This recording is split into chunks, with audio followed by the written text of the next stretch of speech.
Welcome to today's how-to video from Award-Winning Outdoors at awardwinning94.wordpress.com. It's Christmas time in our house, or almost. As I film this, it's just a month and a couple days before Christmas.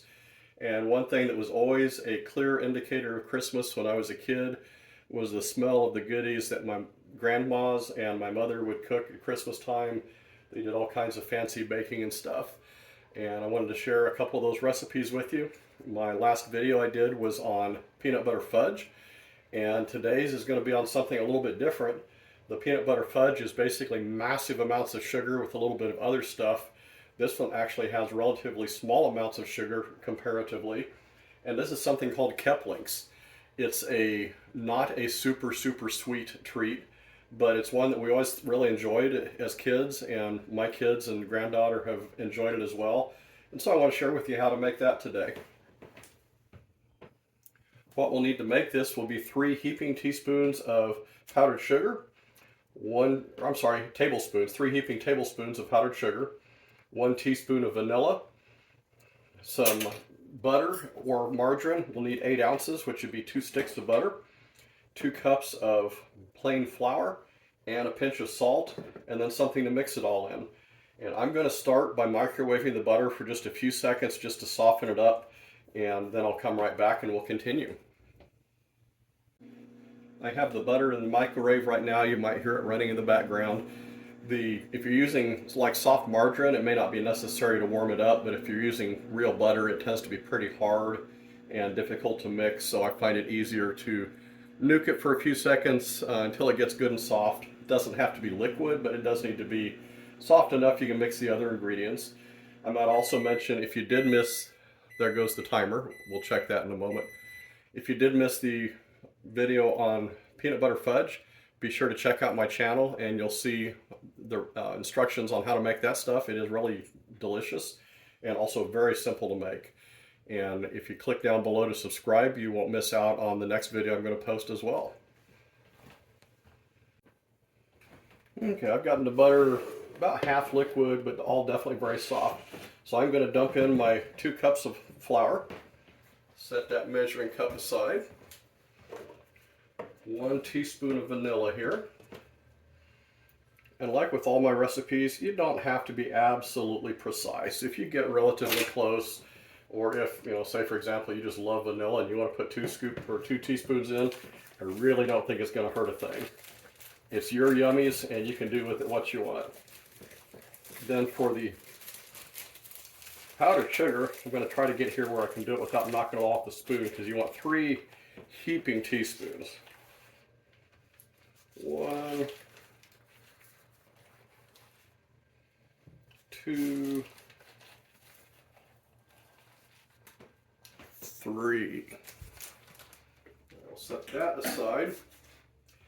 And my recipe says a pinch of salt, so I'm just going to put a couple shakes in there since I have it in a shaker and it's not real handy for pinching. At this point, it's just a matter of stirring and mixing. And at first it'll stir pretty easy. It'll start to thicken pretty quickly as those dry ingredients absorb all that butter. And this may take a couple minutes, so I'm not going to make you sit here and watch me for potentially 2 or 3 minutes mixing. Actually, it's going pretty quick.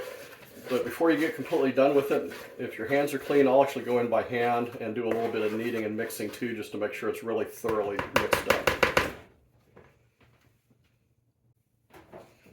I've got it mostly mixed here, and I have washed my hands thoroughly, of course, so now I'm just kind of squishing it around by hand, and that helps get out those last little lumps of any dry flour. It's also a good way to kind of scoot it around and make sure there's nothing stuck to the bottom of the bowl here.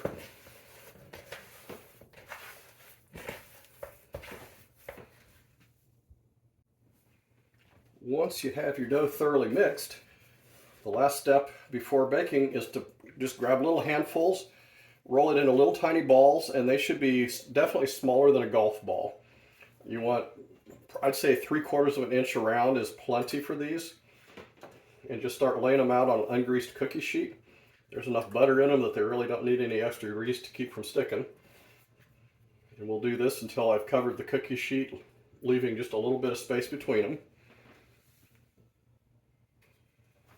And here I have them all rolled out in the cookie sheet. Looks like I made about 4 dozen here. Could have made them slightly smaller and gotten a few more out of it, and that would have been fine. One neat thing about this recipe is it is very easy to double or triple if you're wanting to feed a big bunch. Just double all the ingredients and have 2 cookie sheets. I've done that several times getting ready for family gatherings. I've got the oven preheating. I want to heat it up to 325, and then I'm going to bake these for 20 minutes. So as soon as the oven is hot, I'll stick these in, and we will come back when they're done and show you the final step. Okay, we did 20 minutes at 325, and these are done. So I put them here on the table. I'm just going to scoop these out onto some wax paper. Don't have to be super precise about any of this. They're not terribly gooey, so you don't really have to worry about breaking them apart when you're scooping them if they're warm. You know, some cookies, if you do it too soon, it ruins them.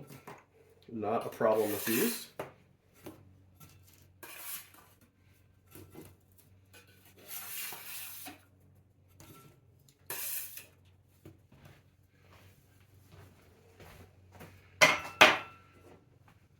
And then the last step I like to do with these, just to add a little bit to them, is to just kind of dust them with powdered sugar. There's just enough moisture and butter and stuff in them that the powdered sugar will stick, and it just adds a little something to them. You don't have to do that. The other thing I didn't mention earlier, because I don't usually do it, but the original recipe that I got from my mom years ago calls for a half a cup of pecans. We've never done that. I don't recall that Mom or my grandma's ever put pecans in them. I never have, just because of family members that have tree nut allergies. But you can do that if that's something you would enjoy. Pecans are kind of a traditional Christmas thing, so feel free to add that to the recipe if you want. Otherwise, that's all there is to it. Enjoy them. They're, like I say, they're not as over the top sugary and sweet as the peanut butter fudge recipe was, but they're really yummy. If you enjoyed this, click the like button down below. Whether it's my video or anybody else's, if you click that like, it does help the creator to boost their viewership a little bit. And if you'd like to see more like this, you can click the subscribe button and make sure you don't miss out on any more. I do expect to add at least one more Christmas recipe in the next few days, so you don't want to miss it. I appreciate you watching. Whether you watch the next one or not, have a Merry Christmas and enjoy some goodies.